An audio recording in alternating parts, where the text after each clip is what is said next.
Salut tout le monde, bienvenue sur Toy Talk TV. Moi, c'est Fabrice Denis et aujourd'hui, on va vous présenter le street art.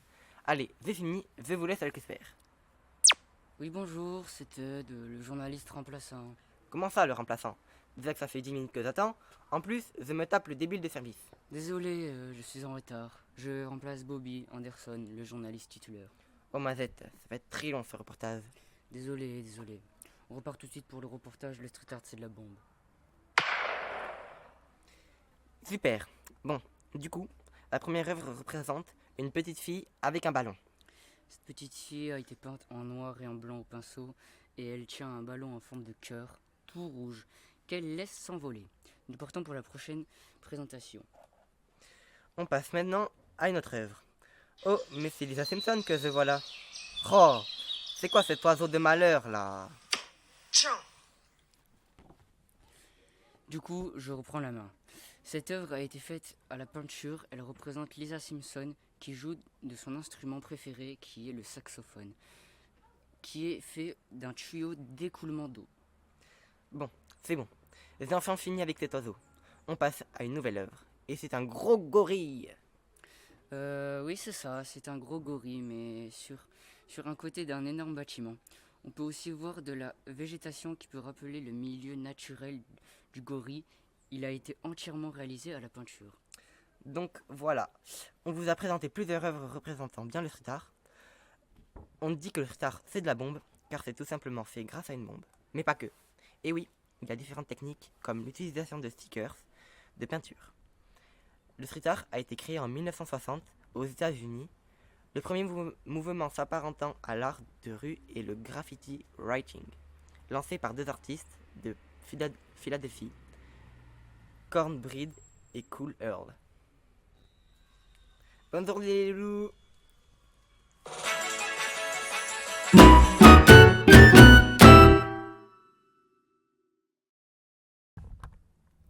Bonjour. Désolé du retard. C'est pas grave, installe-toi. C'est bizarre, ces tableaux sont presque les mêmes et pourtant je ne les interprète pas de la même façon. Bon, ça tourne, à toi. Bonjour, bienvenue sur Toc Toc TV. Ici Suzy pour un nouveau reportage sur le noir et blanc. On se retrouve à Paris, au Louvre, devant deux tableaux qui illustrent cette question. Grâce au noir et blanc, les regards sont plus profonds et les paysages plus fascinants encore. Immortalisant chaque scène, le noir et blanc ne vieillit pas, déjà figé dans l'immortalité. De plus, l'absence de couleur laisse place à l'imagination, comme on peut le constater dans l'aquarelle Paris et la Seine de Jacques Depierre. Les artistes se servent encore aujourd'hui du noir et blanc pour véhiculer un côté vintage et nostalgique qui rappelle une époque révolue, comme on peut l'observer dans l'œuvre de Pablo Picasso, Guernica, qui est une fresque entièrement peinte en noir et blanc. Le peintre a utilisé ces valeurs pour rester fidèle aux photos et montre la tristesse et le deuil des habitants. Des couleurs pour les photos sont apparues en 1848. Dans les films en noir et blanc, l'absence de couleur force le réalisateur à travailler les contrastes, la pureté des formes et les textures de l'image. Le premier film en noir et blanc est l'arrivée d'un train en gare de Kyoto. C'est un film majeur de l'histoire de la cinématographie. Merci à tous pour le visionnage et à bientôt pour une nouvelle émission sur Toc Toc TV. Et coupé. Quoi ?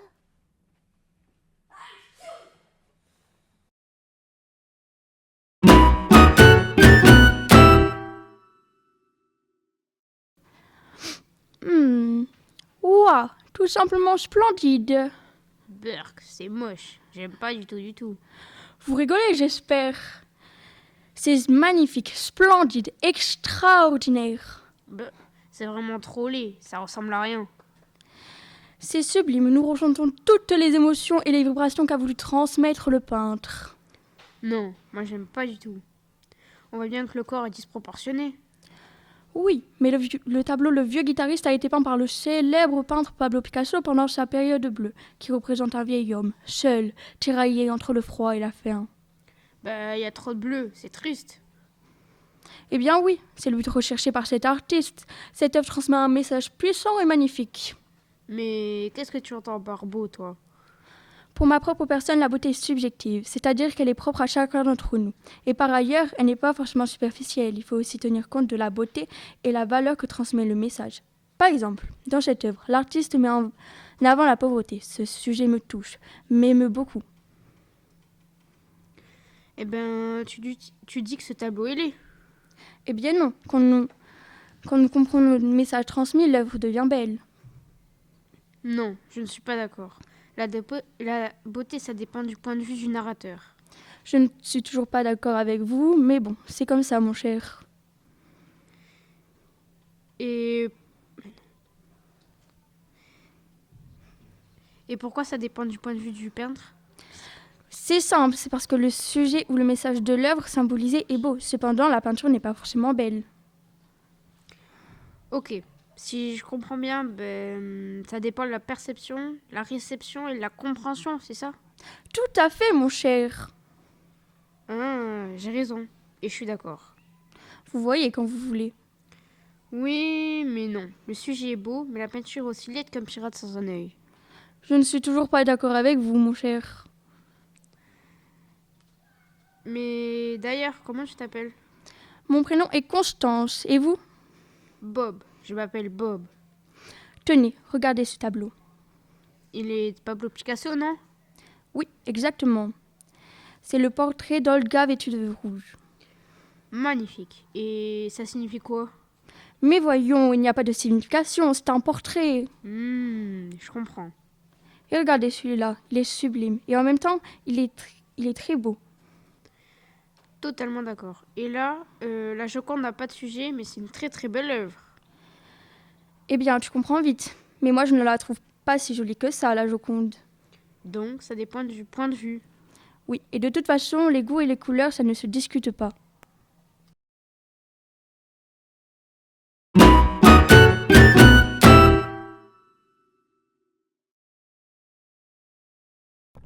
Bonjour à tous. Aujourd'hui, nous sommes en direct de Big Ben en compagnie de Hippolyte qui cherche un travail dans le monde de l'art. Il a 46 ans et avant sa retraite, il voulait faire un travail à Londres dans l'art. Nous allons lui laisser la parole. Kakou kakou, si je suis là aujourd'hui, c'est parce que je me posais une question. Combien de temps faut-il pour créer une œuvre d'art? D'après vous, quelle est la réponse? Ah oui, c'est vrai, je parle à une caméra. Je suis ma boule. Mais en y réfléchissant bien, j'aurai une petite idée. Pour moi, le temps qu'il faut pour fabriquer une œuvre d'art est indéfini. Mais en vérité, cela dépend du type d'œuvre. Si c'est une peinture, la construction d'un bâtiment, ou bien l'édification d'une statue. Cela se résulte aussi au format. Si c'est de grande taille comme Guernica de Picasso, ou de petite taille.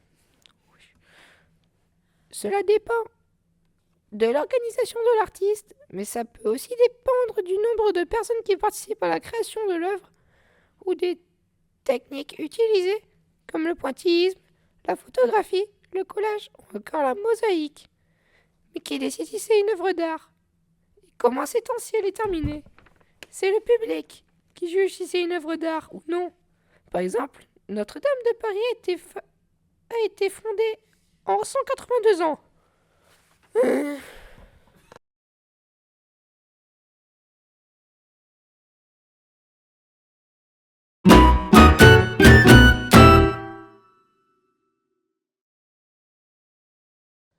Salut, moi c'est Rodrigo, le vaillant marin des mers.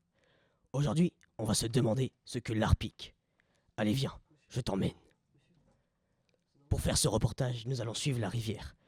Une rivière, la rivière à taille, à l'aide de mon bateau. Mairie. En voilà une rencontre saugrenue. Des oiseaux qui piquent les pics. C'est insensé, c'est émouvant, c'est au moins perturbant. Cette rivière est étrange par les situations qu'elle nous amène à rencontrer.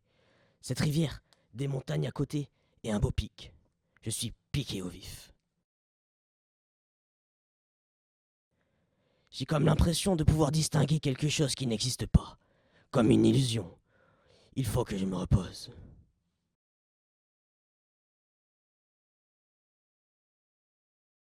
Oh, un chalet.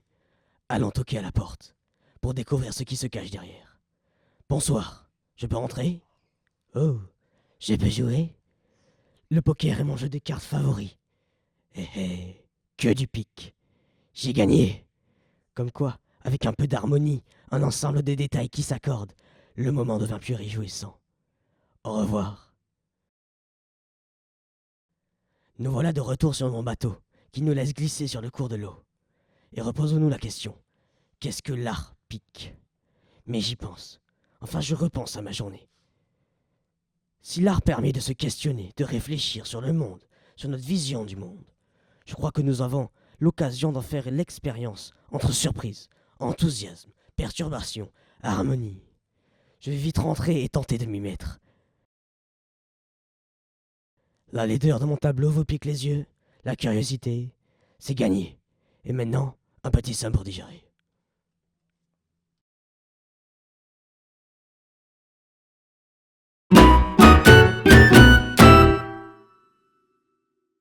Bonjour et bienvenue au JT de 20h61. Moi c'est... Attendez, comment je m'appelle tes jeux? Ah oui, moi c'est François. Et aujourd'hui nous sommes en direct d'un musée pour sa journée intersidérale de l'art. François, c'est international. Ah oui, cette journée internationale de l'art. Aujourd'hui la question d'actualité c'est... Attendez, c'est quoi le jeu? De toute façon je suis là que pour l'argent.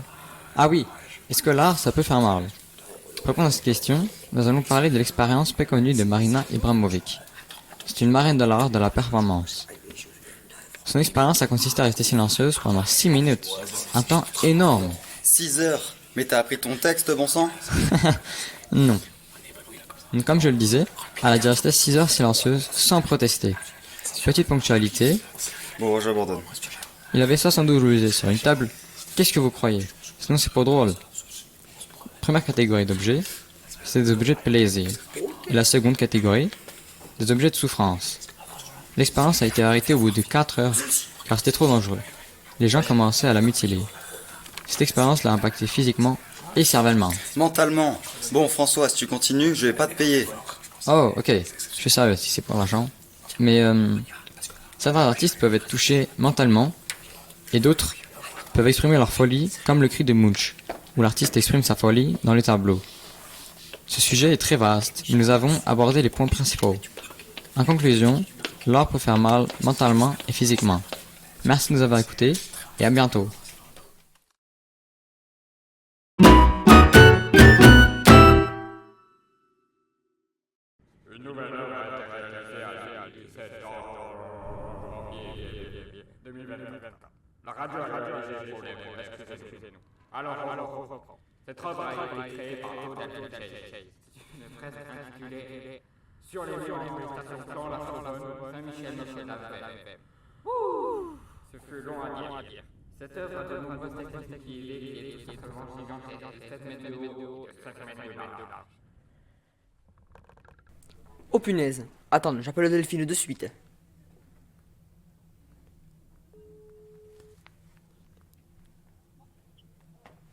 Allô Delphine? Oui, allô Jean-Charles? J'ai entendu parler de ta nouvelle œuvre et je me suis dit que ça serait une très bonne idée que l'on fasse une émission ensemble. Avec plaisir. On se donne rendez-vous le 24 janvier. Ça te va? Ah oui, moi ça me va nickel, ça marche. Allez, ciao. Ciao. Bonjour à tous et à toutes. Excusez-nous. Nous sommes en direct. Nous sommes en direct de Lille. Derrière nous, nous pouvons voir la nouvelle œuvre qui fut réalisée le 17 janvier dernier par Delphine Chase. À travers cette œuvre, nous allons parler du street art en général, des différentes techniques pour réaliser la fresque, des différents artistes. Oui, tout à fait Jean-Charles. Bon, pour commencer, le street art, ou l'art à la rue, est un mouvement artistique utilisant l'espace public. Nous pouvons le retrouver à travers les graffitis, les tags, les pochoirs, les affiches, sous les ponts, des structures comme celle de... Pardonnez-moi, je vous coupe. Des affiches sous les ponts, là où les chats et les chiens sont présents. Comment pouvait-elle rester en état? Les affiches, déjà elles sont entretenues par des personnes chaque jour. Bon, voilà, je continue. Maintenant, mon œuvre est une fresque, comme celle de Bansky. Cela laisse un message, une signification, laissant à vous de le comprendre. Pardon. Merci de m'avoir écouté. Je dois m'en aller. Au revoir, Jean-Charles. Lorsque vous prenez de messages, ce n'est pas pour laisser votre numéro. Au revoir, Delphine Chase. Merci pour votre intervention. Et je vais vous laisser sur ça, mes petits chats d'amour, fin finale. Merci à vous, au revoir. Ciao tout le monde, et merci de nous avoir écoutés. Let's go, générique!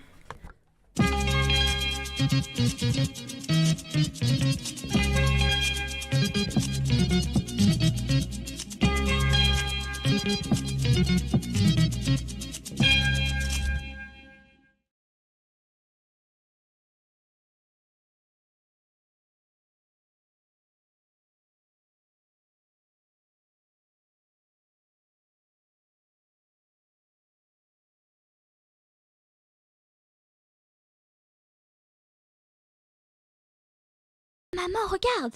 Les tableaux sont magnifiques, mais ils ont l'air faciles à refaire. Je me demande si mon petit frère peut le faire. Eh oui, ma petite Lola, même les plus grands artistes peuvent faire des œuvres très enfantines. Ah oui! Celui-là, on dirait du gribouillage. Oui, c'est une œuvre très célèbre de Citronely. Et celui-là, j'ai fait un bonhomme pareil à la maison. Ah oui, c'est vrai. Mais celui-là, c'est un tableau de Jean Dubuffet. D'accord. Mais tu es sûr que c'est de l'art, ça? Oui, mais est-ce que tu sais ce que c'est, l'art? Pas vraiment. L'art, ça regroupe des œuvres humaines destinées à toucher les sens et les émotions du public. Ah, donc les peintres, en fait, ils veulent faire ressentir quelque chose à nous. Exactement. Donc, on n'est pas obligé de faire des choses difficiles. Et c'est aussi pour ça que les papas et mamans, ils accrochent les dessins de leurs enfants sur le frigo. C'est ça. Qu'elles soient abstraites ou réalistes, nous avons une valeur sentimentale à vos œuvres. Même si l'on préférait quand même que vous les dessiniez sur des feuilles plutôt que sur les murs. C'est sûr. Mais du coup, maman, comment on appelle cet art? Ça a un nom? Absolument. On appelle cela de l'art brut. Ah, d'accord. Donc, en fait, même mon petit frère, il peut le faire.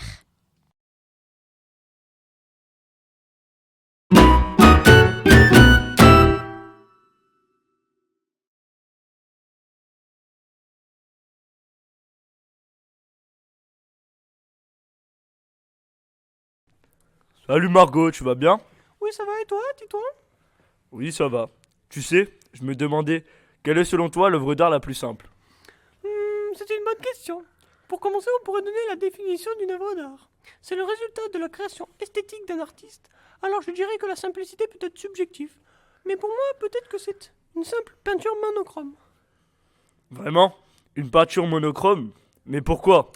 Eh bien, imagine une toile entièrement blanche, rien de plus, juste cette couleur pure. Cela peut sembler banal, mais cela peut aussi susciter tellement de réflexions et d'émotions chez différentes personnes.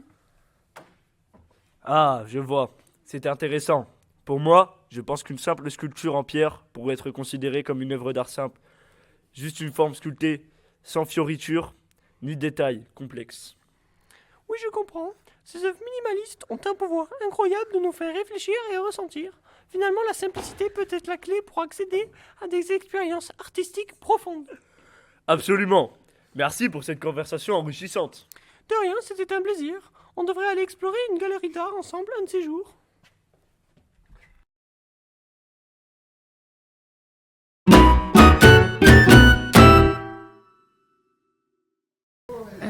Bonjour à tous, bienvenue sur Art TV, votre émission quotidienne préférée.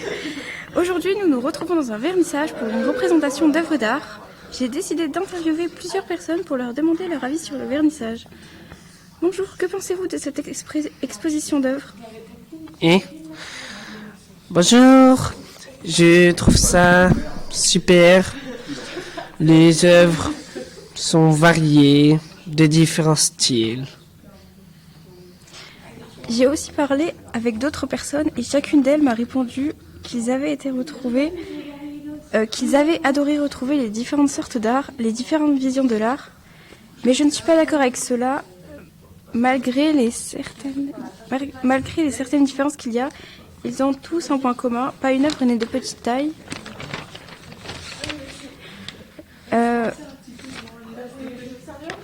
Les œuvres, que ce soit peinture, sculpture, sont toutes de grande taille. C'est pourquoi je me suis demandé si une œuvre de petite taille pouvait être du grand art. Pour répondre à cette thématique, j'ai décidé de demander à un certain nombre de personnes quelles étaient leurs visions du grand art. Bonjour, j'avais une question à vous poser. Qu'est-ce que c'est pour vous le grand art? Bonjour. Pour moi, le grand art est quelque chose d'assez vaste. Je pense que c'est une œuvre qui est connue de tous, qui a marqué le monde. D'accord, et pour vous? Quoi? Moi. Pour moi, le grand art est ce qui permet de se poser les plus grandes questions de manière évidente, sans avoir besoin de se les poser. Pour répondre à cette thématique, je me suis renseignée en faisant quelques recherches sur quelles étaient les 3 œuvres les plus connues au monde. Il y a la Joconde, 77 cm par 53, Guernica, 3,49 x 7,77 m, et la Nuit étoilée, 74 cm par 92. Je remarque qu'il y a seulement des œuvres de grande taille. Mais pour autant, une œuvre de petite taille peut tout de même être considérée comme du grand art, comme par exemple la peinture de Jin Yin ou les portraits des 42 présidents américains est vu comme du grand art, et pourtant est de taille minime. Le peintre a utilisé un pinceau fait d'un poil de lapin. Il est obligé de peindre avec un microscope.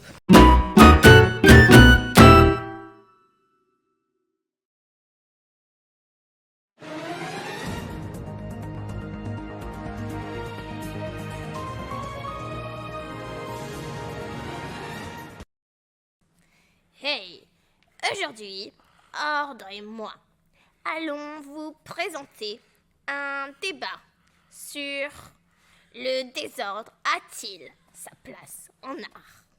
Enchanté. Parviendrons donc nous à nous mettre d'accord. Trop content de faire ta connaissance et c'est sûr, on arrivera à se mettre d'accord.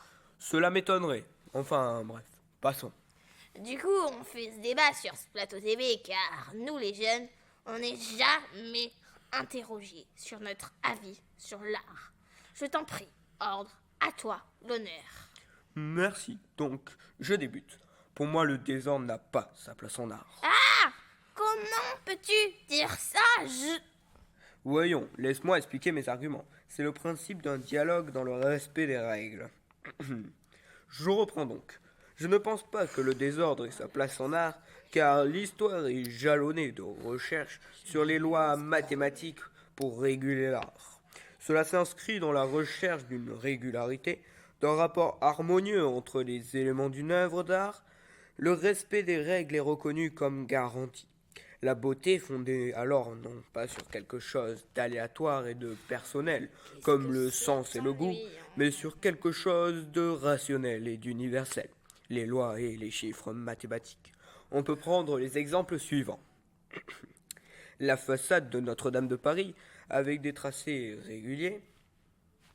Le Panthéon, également dessiré à partir de tracés réguliers. La dernière scène de Salvador Dali, qui reprend le principe de la symétrie axiale. La diffore de Poniklek, qui peut paraître avoir été faite sans règle, mais la hauteur totale du corps est égale au nombre de têtes plus nombril, pieds. L'Eda est le signe de Vinci, construite à partir de symétrie centrale. Ou encore la composition en rouge, jaune, bleu et noir de Mordiran, avec une disposition permettant d'avoir une construction agréable à l'œil. Remarquez dans toutes ces images et bâtiments à quel point les chiffres et les tracés ont des règles préexistantes, ont un rôle dans leur conception à la fois. Ils viennent guider l'artiste et ils l'aident à composer leurs œuvres. À moi, enfin. Moi, au contraire, je trouve que le désordre a sa place en art. Car au XXe siècle, de nombreux artistes ont cherché à se libérer des règles de l'art. L'aléatoire, le hasard, le désordre sont même recherchés. Et je trouve ça splendide. Pour donner quelques exemples, il y a Parole de Martinetti avec une mise en page libérée de toute contrainte. mais surtout avec des mots qui ne forment aucun sens. Ou les collages avec des carrés disposés selon la loi du hasard de Hans Arp. Pour réenchérir sur mon avis, j'assume que l'ordre est un élément fondamental de l'art depuis des siècles. Mais il faut s'ouvrir, ordre. Il ne faut pas rester braqué sur ses idées. Le désordre permet à l'artiste de créer sa version du monde. Non. Si. Tu ne connais rien à l'art. La preuve, tu ne sais même pas ce qu'est le nombre d'or. Je te projette ce que c'est. Le nombre d'or correspond à une proportion idéale de deux longueurs fondées à partir d'une suite mathématique. Je m'en fiche de ton truc d'or. L'ordre, c'est le désordre en douille, car c'est unique et original. Si tu ne me reparles comme ça, je vais y aller aux mains. À l'attaque! Oh! Aïe, prends-toi ça! Arrête! Voyons, messieurs, arrêtez. L'ordre et le désordre sont tout aussi importants. Regardez cette œuvre de Jeff Wall. Au premier abord, on pourrait penser que cette image n'est pas du tout composée. Or, l'artiste a longuement travaillé pour organiser ce désordre. Autre exemple, la vidéo de l'ordre dans le désordre, avec là aussi un désordre organisé, ou le livre de Cleon Kloski, qui nous montre que l'ordre a besoin de l'absurdité, donc du désordre pour créer son livre, présentant les 100 premiers nombres classés par ordre alphabétique. Je crois que mon camarade est décontenancé. Je vais donc devoir finir cette émission moi-même. Donc, passez une bonne fin de journée et à la revoyure sur Toc Toc TV.